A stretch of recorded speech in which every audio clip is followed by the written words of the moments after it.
So, when I was intrigued to get the invite to come and perform tonight, and the invite said that the theme of the night was the whole dirt thing. What it means is light alienation with ourselves and or our surroundings, negotiations with all these new grey areas of life that make us feel slightly uncomfortable. Very profound, I thought. And I thought, right, what poem have I got that might fit in with that theme a bit? So this is a new one, and it's called Manifesto from Behind a Mask. Make me a mask so that no one can see that the face that I'm wearing is not really me. Get me some glaze to go over my eyes so it looks like I'm looking while I'm melting inside. Fetch me some specs that can read between lines. Fit me antennae that pick up the signs. Lend me a lens that reads unwritten rules. Bless me with patience to help suffer fools. Find me a Babel fish trained to translate the looks and the hints and the traps and the bait.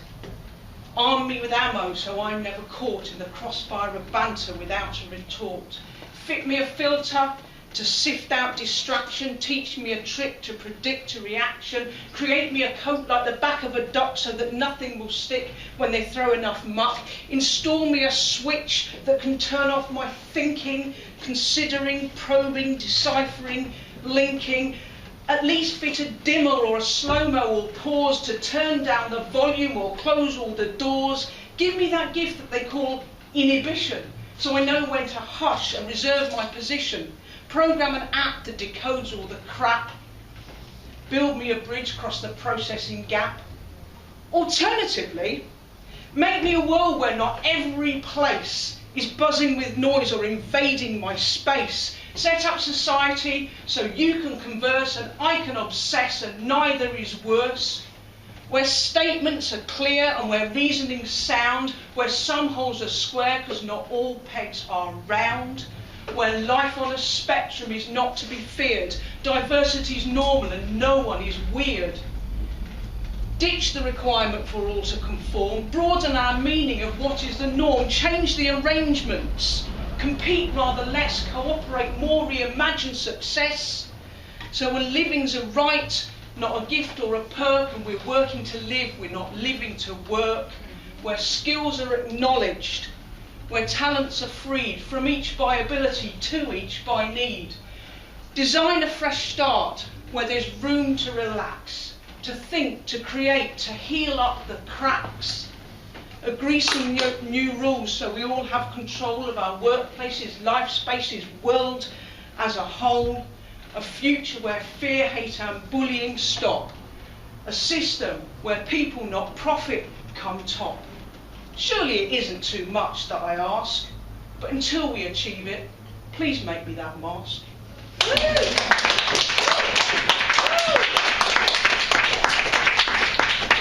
Glass of water over there. So, yeah, that poem was kind of an attempt to portray what it's like being autistic and how there might be a nicer world, but in the meantime, how you get by. People have other ways of getting by, don't they, with all those awkwardness and uncomfortable things like referred to in the theme tonight. One of which is the aforementioned blokey workplace banter. So I thought I'd write a brief number on that one. This is called Workplace Banter. I've been studying how blokes like to share friendly jokes and engage in some tattle and tittle. You're bald and you're fat, your football team's crap, and the town that you come from's a shithole. Your feet really stink, you can't hold your drink, your missus is playing away, you're Welsh, you shag sheep, your car is a heap and you can't navigate anyway. You're tight with your money, your joke's not funny, your penis is really quite tiny. And this is their mates. When it's people they hate, they're charming, polite and most kindly.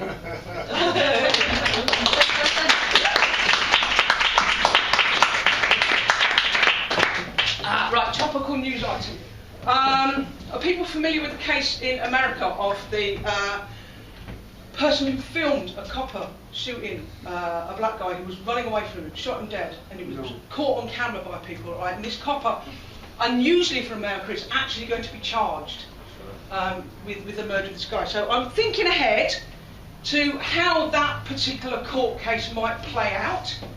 And so this poem is another new one, and it's called Officer Slager's Defence. Officer Michael T. Slager, how do you plead the charge of the murder of Walter L. Scott?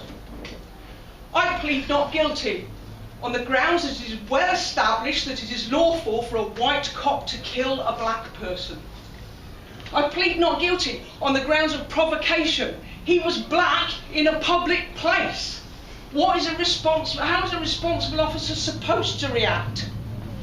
I plead not guilty on the grounds that he was running away and therefore obviously guilty of having a broken tail light. I plead not guilty on the grounds of self-defence. As a white cop, I believed him to be black and threatening. I had to protect myself. I plead not guilty under the stand your ground rule. I stood my ground and shot him 8 times. I plead not guilty on the grounds not of temporary insanity, but of permanent inhumanity.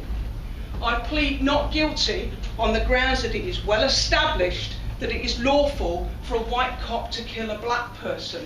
I cite the following case law. Officer Daniel Pantaleo killed Eric Garner, New York City, no charge. Officer Darren Wilson killed Michael Brown, Ferguson, no charge. 2 officers shot and killed Gabriela Navarez, Sacramento, no charge. I rest my case. The defendant shall rise. Officer Michael T. Slager, your defence is rejected on the grounds that although it is indeed lawful for a white cop to kill a black person, it is a crime to be filmed doing so. Guilty of murder and extreme carelessness.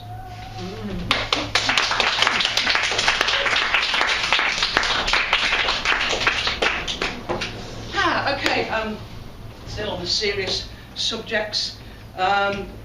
This is a poem which I hope will speak for itself, and it's called Real Rape. If she's drunk or she's flirty or a boozy young floozy, if she likes talking dirty, if she isn't that choosy, if she touched him or kissed him and then she then changed her mind, if she's scared to resist him, if she liked it last time, if most everyone knows that she usually says yes, if she shows off her toes, if she wears a tight dress, if she's not in great shape, then it's not really rape, is it? If the guy's her boyfriend, if they're out on a date, if they share some enjoyment, if they stay out quite late, if he's rich or he's famous or a top football star, then it's not quite the same. That's just going too far. If the man is convicted but keeps on denying, says it's wrongly depicted, if his girlfriend stands by him, if his name's in the paper, then he didn't really rape her, did he? If the girl never fought it, if she lay back and cowered, if she didn't report it until after she'd showered, if she didn't speak out until months or years later, then there's reasonable doubt about this perpetrator, and if nobody saw and if nobody heard, then you're going to need more than just that woman's word. With no videotape, then it's not really rape, is it? And if it comes to a court, we'll explain to the jury that we all know her sort. You know, hell hath no fury.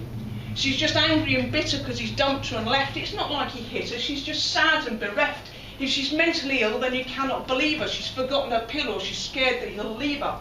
It's a trick, lie or jape, but it's not really rape, is it? It's not really rape, it's just bad bedroom manners. It's not really rape, she's just trying to scam us. It's not rape, says a shirt, it's a snuggle with a struggle. She's not really hurt, she's just trying to cause trouble. It's not really a crime, it's another blurred line. You know, men don't have time to decode every sign on the sexual landscape, so it's not really rape, is it? Real rape takes place on a poorly lit lane with a mask on the face of a man who's insane. Real rape's committed by sick monsters with knives and by psychos and rippers, not by ordinary guys. Real rape victims are angels. They're sober and chaste, they're jumped on by strangers, they report it post-haste and they try to escape.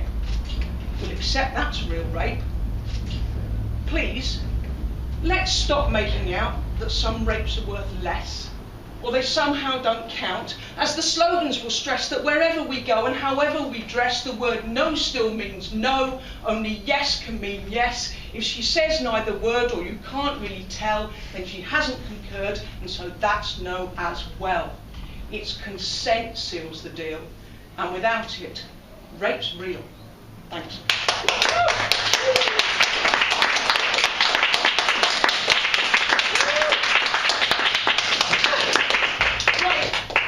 20 days to go till the general election. And in tribute to that, what shall I do on this fine day? I've so much on my list, a mix of work and rest and play. I'm sure you get the gist, and maybe I will write a rhyme, but my unwritten law is every day I'll spend my time mostly hating Tories. I'll go to work, some bills I'll pay, that's if I'm feeling rash. To help her through to payment day, I'll lend my friends some cash. I'll probably make my kids some tea and read them bedtime stories of homeless piggies 1, 2, 3 and why they hate the Tories. I'll hate them for the bedroom tax, I'll hate them for the cuts, for living off the workers' backs, I'll hate their very guts. Look, see the depths to which they'll sink, they don't know where the floor is. That's why I'll spend today, I think, mostly hating Tories. What's that you say, that hate's not nice? Please love thine enemy. Well, yeah, I tried that once or twice. It didn't work for me. And if you think that's not fair play, remember this you must. The Tories, they will spend today mostly hating us. A history of evil done will justify my hate. I still detest the Tory scum for Section 28. Nye Bevan built the NHS, and so he knew what the score is, and he said vermin come off best compared with bloody Tories. I'm sure I'll find time to revile that UKIP and its dribble, and I'll locate a little while to loathe the lonesome Liberal. I'll maybe pause to show regret for Labour's missing glories, but save my fiercest fury yet for mostly hating Tories. Our generation and here on, our class and those before us, grew up to know which side we're on, the side that's not the Tories. So when I die, do this for me, inscribe and sing in chorus, here lies Janine, her life spent she, mostly hating Tories. Yeah.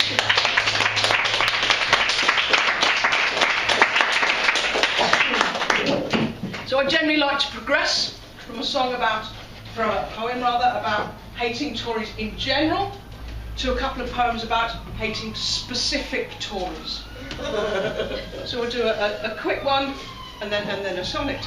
A limerick and then a sonnet. Here we go. Limerick first. The Health Secretary's named Jeremy Hunt.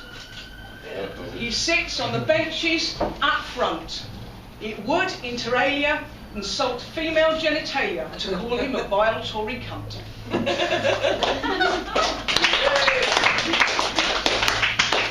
And then next specific Tory we'll have a go at will be Boris Johnson. Are people aware about the bridge? Yeah. Right, there has long been a plan, okay, to build an extra bridge in London because more opportunities to cross the river. Now you might think that the purpose of a new bridge would be to enable people to cross from one side of the River Thames to the other side of the River Thames. Not on Planet Bojo. On Planet Bojo it is of course a commercial opportunity. So what he plans to do is spend £60 million of public money to build this bridge and then let the private sector run it as like a theme park that you have to pay to get in, but you can't go in big groups in case you hold the demonstration, and very conceivable. Anyway, so just to prove that as well as rants and filthy limericks, I can also write in the standard poetic forms. This one's a sonnet, and it's a sonnet called The Boris Bridge. Roll up for Bojo's Garden Bridge. We hope financial footfall will be brisk. A tourist trap for paying patronage. No groups of 8 or more, and protest risk. Some £60 million the public pay. He raised the cash by cutting transport staff. But don't expect a public right of way. just troubled waters and a merry laugh. No bikes, no rights, no access after dark. Our public funds misused to privatise. It's no more than a plundered pleasure park, a Tory-governed London Bridge of size. A private perk like Johnson's cable car. It really is a Boris Bridge too far. Yeah.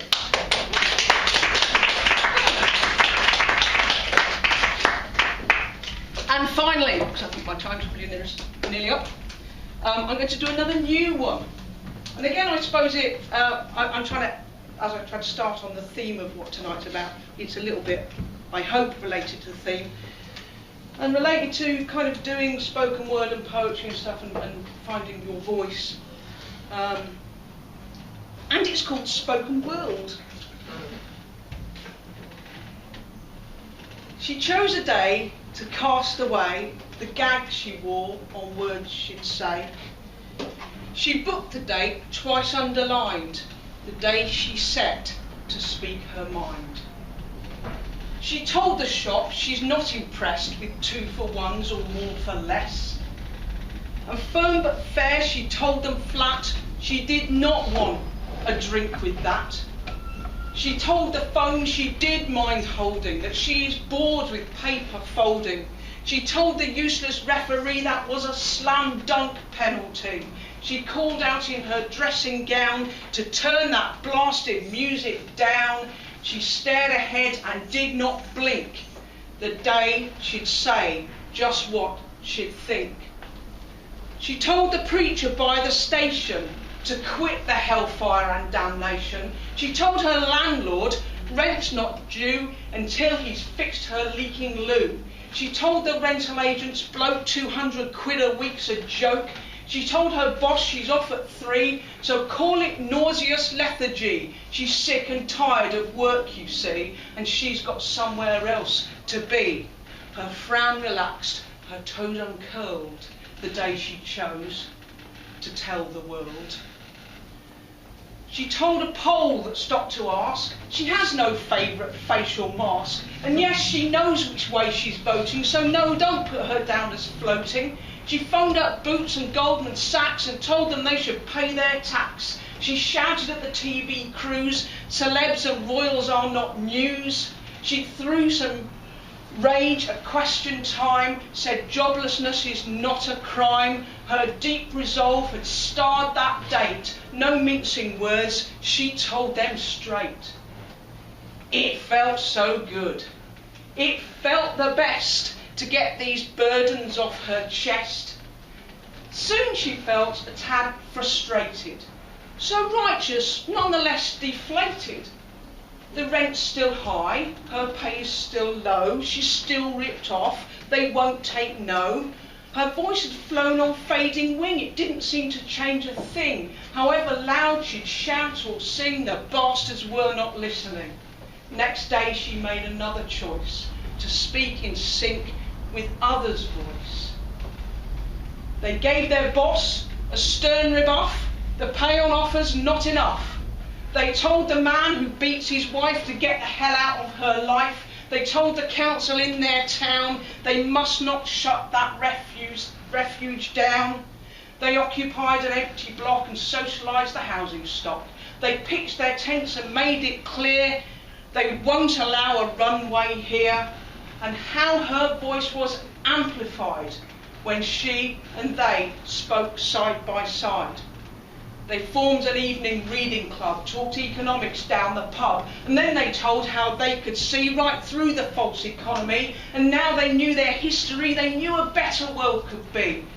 She didn't lose her solo speech, but used it to debate and teach, and used her ears and brain as well, ideas to hear, digest and tell. She stepped beneath a flag unfurled the day she claimed her spoken world. Thank you very much. I've been Janine Booth. Good night.